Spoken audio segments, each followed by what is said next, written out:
like as fast as you getting, and you've been doing this since you was 7. There's some of these kids that started when they was teenagers, you know. So you got to give them grace, you know, and take your time with them. And some of them, you know, they flat-footed, and you just gotta train them into their style. Everybody not gonna have your style. So when he explained that to me, I was just like, yeah, you're right. You know, let me back up a little bit and just tell him what I see. Yeah. You know, more so than trying to coach them into being this fighter that I want them to be. Being a version of you. Yeah. Yeah. That's got to be difficult, right? Because everybody does have a different style. Yeah. And, you know, you're never going to convince some fighters to fight your way. Mm-hmm. Yeah. But the wisdom that you can bestow on young fighters, it's like there's a lot of great fighters like, you know, Freddie Roach that had some boxing matches but was never like an elite boxer. You know, a lot of people are like, this is going to be a tough fight. And Shakur and he didn't run. He stood right in front of him. That's the other thing. He wasn't getting hit, and he was right in front of him. I mean, that was art. That was art. That's boxing at the highest level. And I'm fascinated because now they're talking about him and Ryan Garcia. I am fascinated to watch that fight because Shakur's a different animal. Ryan looked amazing in that fight. I mean, he looked amazing. I mean, he looked so fast, and it was a beautiful fight to watch. But that's an interesting fight. I like that fight. Shakur and him, I like that fight a lot. Because Shakur's just a different animal. You're dealing with a whole different kind of skill set. Yeah, Shakur. Listen, I went down to camp before he fought Teofimo, and I seen his focus and the level of, you know, intense training he was doing. And I said, I don't know it all, but I know Shakur gonna whoop Teofimo's ass. I tweeted that way before the fight, you know, and he went out there and did it. Ryan looked spectacular in this fight for what it was. I don't think Barrios came to fight. You know, Ryan was boxing great.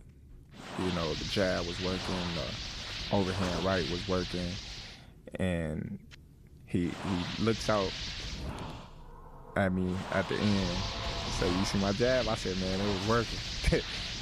That jab was beautiful because we're not used to seeing Ryan jab. Right. You know, or his right hand. Or boxing for that matter. Mm-hmm. You know, he was boxing beautiful. Beautiful. You know, and I commend him on that. Like he aced it, you know, but when it comes to Shakur is not a Barrios. Right. You know, Shakur got a jab. Shakur got head movement. Shakur got defense. Shakur knows range. Shakur have good legs. So I look at that fight like it's not going to be as a competitive fight like everybody think, because if Ryan get careless, he's going to get countered all day. What did he test positive for? Lost. I missed which fighter you're talking about. Ryan Garcia. Oh, that's right. Ryan Garcia, when he fought Devin Haney, the fight got overturned, right? It was a no contest, which is very unfortunate because it was a clear victory, one of his best victories ever. Dropped Devin, had him in trouble a bunch of times. Mm-hmm. Dropped him how many times? A few. Yeah, a few times. Yeah. He looked fucking great in that fight. Yeah, he did. And I think, unfortunately, you know, that positive drug test just... Ostarine, yeah. Okay. I think, you know, both of those fights is great fights for Ryan. Ryan's in a great position right now. Oh yeah. You know, he got the Rolly unification fight. You know, he lost to Rolly. Right. He got that fight that he can, you know, try to avenge in a unification fight. Rolly looked great in that fight. He got Devin. Yeah. In a unification fight. He got Shakur in a spectacular fight. So Ryan's in a great position right now. If Gervonta comes back, he's got that rematch. I don't think Gervonta is going to fight him without having those type of clause. The rehydration you know? clause? Yeah, bring him down, and you got to do this, and you got to do that. So that's crazy. Those clauses are crazy. Yeah. You can't weigh more than X when you get into the that. That's like with me and Canelo. I'm like, man, listen, I'm challenging you. Yeah. You can weigh whatever you want. I don't want no excuses.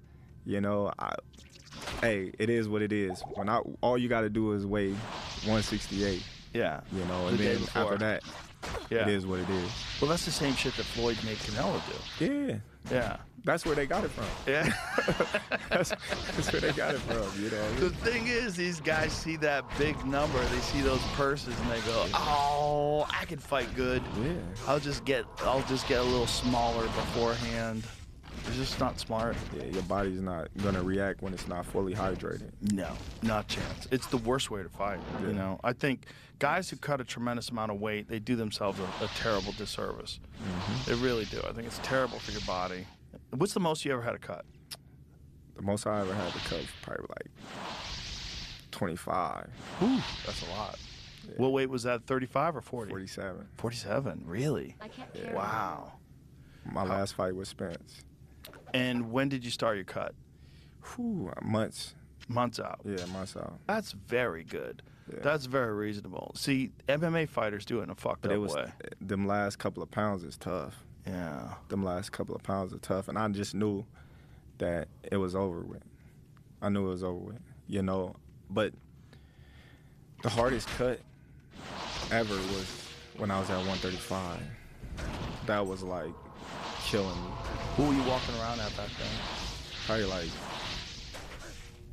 in the 50s, like 55. And so, would you just lower your calories in camp, Everything. and I gotta then change my whole diet. and then the week of the fight, what did you weigh when you were fighting 35? I don't know. When I was cutting like probably like 7 pounds the week of the fight. See, that in the MMA world, that's nothing. These Yeah, guys are cutting because they wait to the crazy. last minute. Yeah. I know a lot of MMA fighters. Yeah, they just wait. dehydrate Yeah, they themselves. wait to the last minute. But mine, I gotta start gradually because I never want to go in there and just like tank. Right. So I gotta change my eating habits up months, like 2 months in advance. That way I can get my body used to being lighter and Yeah. you know performing at that weight class, because if not, you know, you doing more hurting yourself than good, because you're taking all the fluid out of your brain, Exactly. you know, and yeah, I couldn't be at no disadvantage like that. And it makes you more vulnerable to getting knocked out. Yeah. Definitely. I mean, Alex Pereira was the craziest example in the UFC. He was fighting at 185, and he would weigh 225 when he fought, which is bananas. Yeah, I mean, that's that's crazy. 40 fucking pounds. I think that's why I got when I fought Gamboa, when I got hurt, you know, in that 9th round, but I stopped him in the 9th round. But that was part of that. Boom, caught me with a clean shot. Boom, I was like, oh shit, you know. Until this day, that's the only fight that I got hurt like that ever. You know, a lot of people thought Mean Machine dropped me, Mean Machine hurt me. I didn't got Mean Machine hit me with some hard shots, some clean hard shots, but nothing was like that Gamboa. Like my whole leg locked up, and I was just like, man, I gotta grab this dude, you know. And you think the weight cut had a lot to do with definitely, that? Yeah. definitely. What weight was that at? 135. Yeah, 135. You're a big guy, man. Yeah, That's a lot of weight to cut. yeah. It's that's the most problematic part of MMA for sure. I was actually just having a conversation with Hunter Campbell about that. They're trying to devise strategies to discourage these big weight cuts and trying to figure out what to do. It was crazy though, because I always been skinny. You know, a lot of people, they say, oh, he's a weight bully, he's this, he's that. And it's like, bro, I came from 132. I wasn't at, you know, you see a lot of these fighters, they in the amateurs, they like Sean Porter, he was at 165, then he went to 147. You know, a lot of people, they was heavier, then they dropped weight. I was at 132, and I moved up to go at 135. You know, as a professional. And I was cool with the weight. Then I just started filling out once I started, you know, working out more and doing a little strength and condition, and my body started filling out. So I kept moving up, but the weight that I was at with Canelo, that's the most comfortablest time of my career to be able to eat whatever I want, not focus on weight, just Did you work feel out. much better in the ring because of that? I did, because that was the only time that I never, like, I had to eat to keep my weight on. Wow. And it's like, I'm not used to doing that. Like, I'm used to, Starving. all right, we got portions. It's like they feed me big meals. I'm like, I can't eat all this, But so that was the one camp that it was like the weight wasn't an issue. Do you have a nutritionist in camp? Yes. And so how do they do your meals? Is it all based on X amount of protein, X All amount that, of carbs? It's all weighed out. All that. Yeah. Yeah. And then they weigh you, check you, make your body They fat. asked me what I weigh in the morning, every morning. What did you weigh like when you got into the ring? I think I was like 72. Okay. It's just a few pounds. Yeah. Nothing. Yeah. I didn't weigh. I probably was a couple of pounds. Yeah. The only difference in MMA is obviously the grappling, and it plays a big advantage if you can get a lot of weight on a guy. That's why a lot of guys do it. And it's also, MMA is very flawed. And one of the most flawed aspects of it is the weight classes. There's just not enough weight classes. Yeah. There's giant leaps. Like between 205, the next weight class is heavyweight. So it's 205 to 265. 185, the next weight class is 205. That's 20 pounds. That's nuts. Yeah. 170 to 185. 15 fucking pounds is a lot. That's a lot. 7 pounds is a lot. 55 to 70. Yeah, 7 pounds is a lot. A lot of people don't know, but I was way stronger at 47 than I was at 40. And that's only 7 pounds. Right. That's 7 pounds of muscle that I don't have to cut. Right. Yeah. And a lot of people think, oh, it's just 7 pounds, or 135 to 140. Is this 5 pounds? Oh, that matters. Yes, it matters a lot. And for fighters, there's a lot of guys that are tweeners.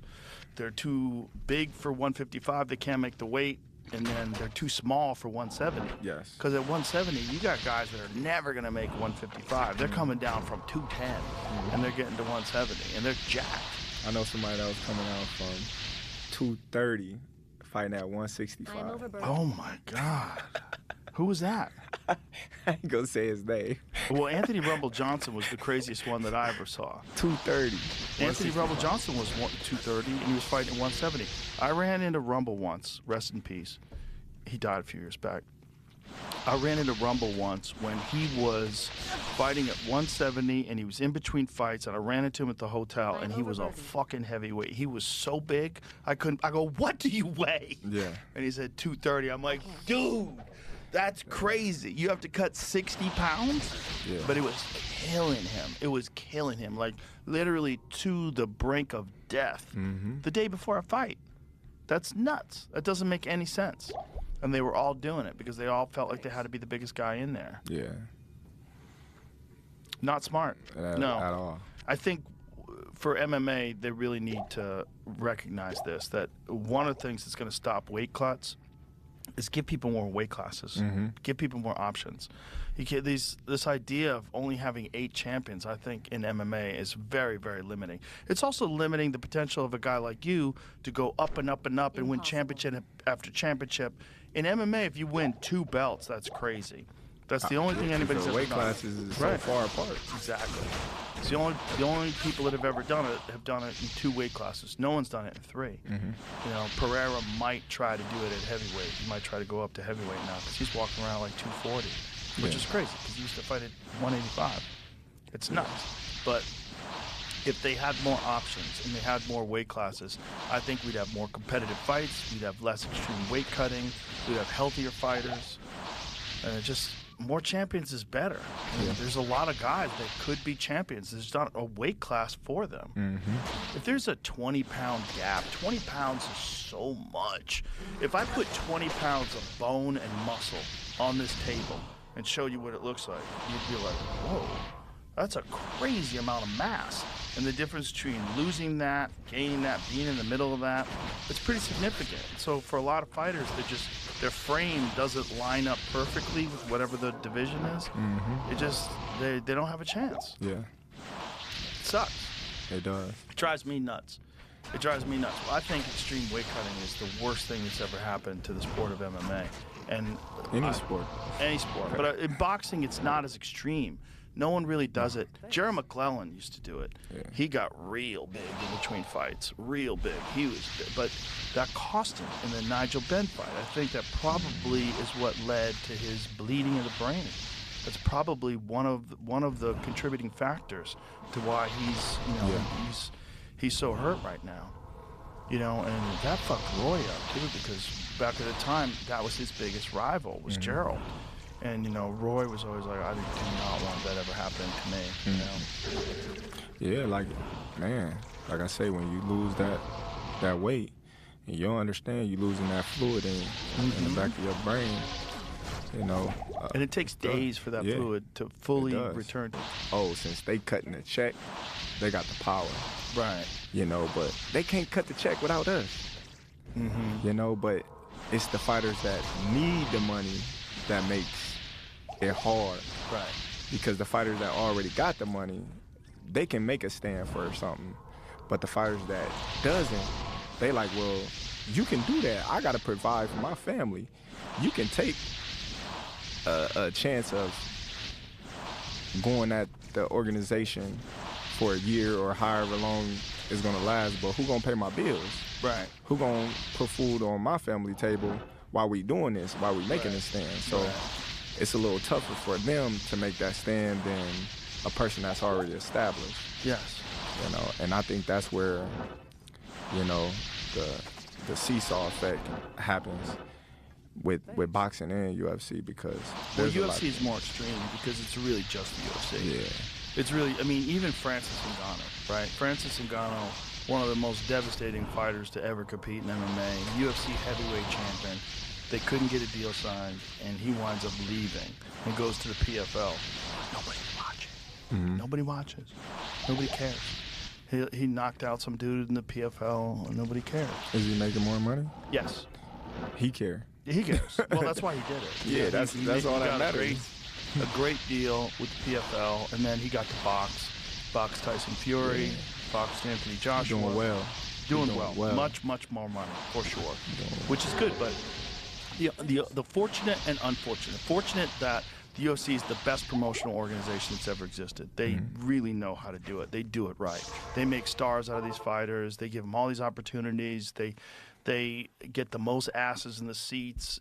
Every pay-per-view sells well. When there's a UFC pay-per-view, people line up to see it. There's a bunch of stars in the UFC. But unfortunately, when they're in other organizations, even if they're getting paid more, nobody knows who they are.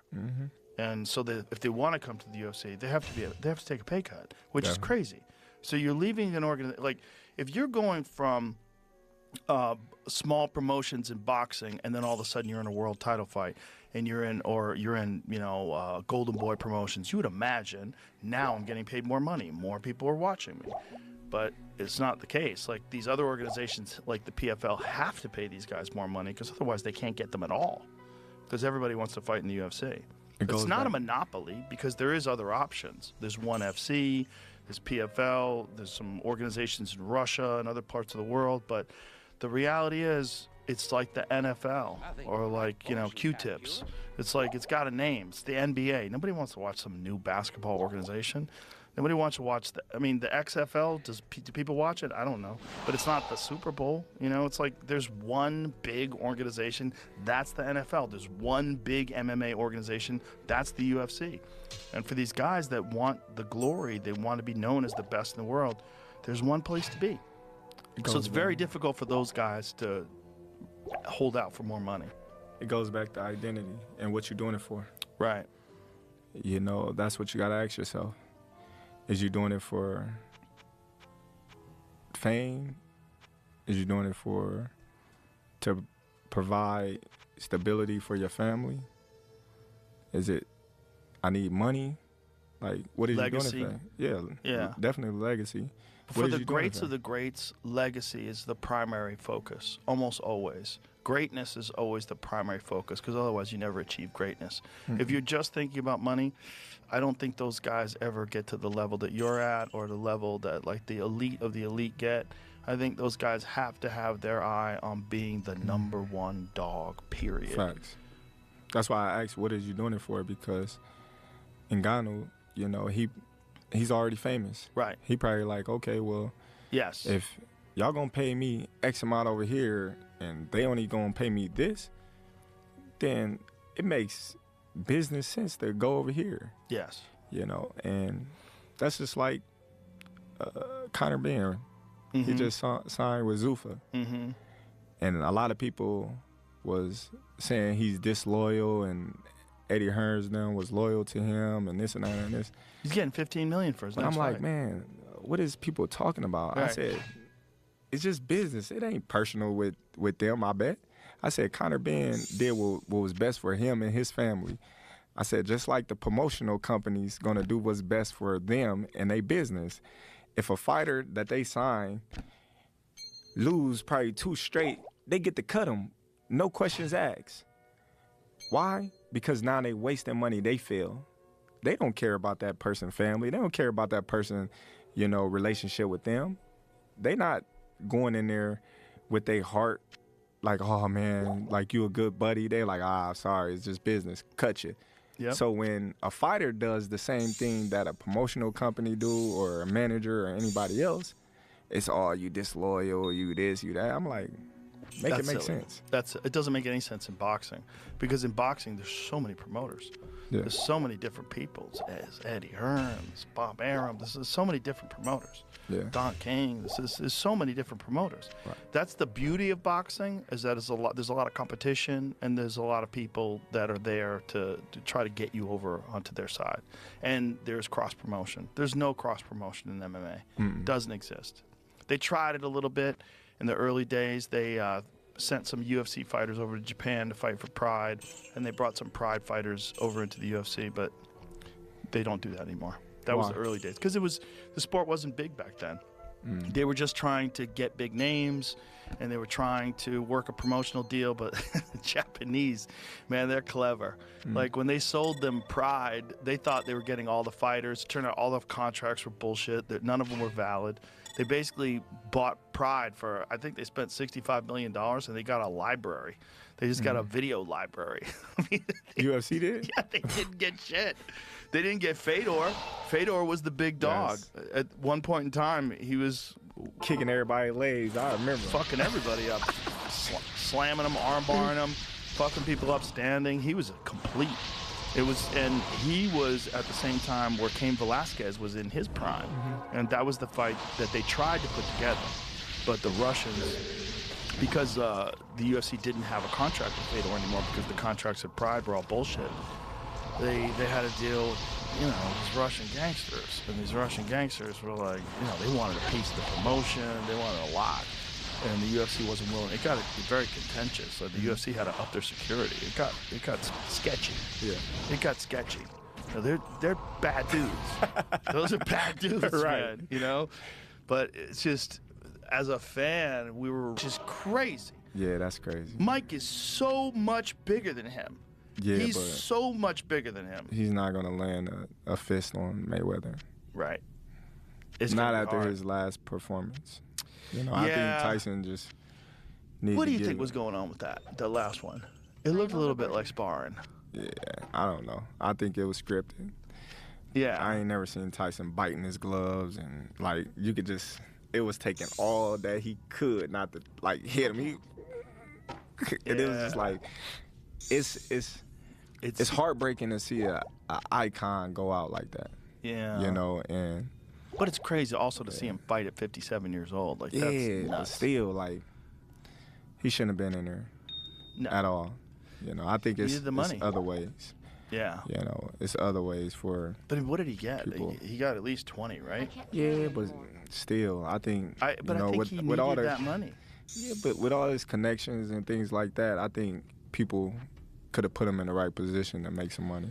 if he's got people with him that are looking out for his best interest. But you know how it is. When there's a guy like that that's a big name, usually everybody around him pretends they're looking out for their best interest, but there's always lawsuits later on. You find out someone was stealing money or not paying him what he deserved. There's always a bunch of bullshit involved. Yeah. You know, unfortunately, especially if you're not business-minded, which I don't know if Mike is, but most fighters aren't. Most fighters concentrate on fighting. To be business-minded, that's a giant distraction. You got to pay attention to all this other shit. On top of that, it's generally not how they think. I am overburdened. You know? I mean... Yeah. Still with a good watch. Yeah, that's true. It's just the trappings of fame and also showing everybody that you have that money, the trappings of wealth, you know, competing with all this other, getting your own private jet, all that stuff. It's like, ooh. I learned from them. I learned from them because the people with the real wealth, you don't know they got the wealth. Right. You know? Right. They walk around in plain Jane clothes, no nothing. Yep. You know, but the people that have a little bit of money, they want you to know that they got a little bit of money, but they don't have the wealth. Right. So I'd rather be wealthy than rich any day of the week. Yes. And sneak around. Yeah. Yeah. Yeah. And keep it. Yeah, there That's you go. the thing. Because a lot of what wealth is never having to worry about money. Ever. That's the big thing. Just have the money invested, have that money making money for you. Don't spend it all on stupid shit. Live a modest life. Live a normal life. You're much better off. Much, Save for especially your a kids. professional athlete, because you have such a small window of time. I mean, a lot of men don't even make their real money until they're deep in their 40s and 50s. Or the end of the 30s. Yeah, yeah. Look And- at Floyd when he fought De La Hoya. Then he fought Gotti. Then he started making some real money. Yes. You know what But I mean, that's for a pro athlete. But for most of these like really wealthy business people, most of them, unless they're tech investors, Oh, yeah. they're making their money later in I life. can't carry anymore. And so you have all this opportunity to keep growing your wealth. But when you're an athlete, you got a small window of your prime. Your prime is essentially like maybe 20 years. Maybe 20 years you can make money. 20 to 40. But for a pro athlete, unless you're Tom Brady, 40's the end. Or unless you're Bernard. Bernard was fighting at a world-class level at 49, 50 years old, which is crazy. Crazy. Crazy. But that's because he take care of his body. 100%. He don't put nothing Super crazy disciplined, never gets out of shape, never puts any bullshit in his body, and also that mindset of what he learned when he was incarcerated. Yeah. Like that, like discipline is everything. Discipline, never knowing you're never going back to that. Don't buy anything stupid. Don't be dumb with your money. Don't be dumb with your body. Take care of yourself. Never get out of shape. Always keep your conditioning up. So when you go into camp, you're not struggling to get back in shape again. You're already in shape. Now you're just working on your skills and honing everything to a razor sharp edge. I think that goes to, like I said before, the people that you have around you, you know, that want to see you be successful and the people that you can learn from.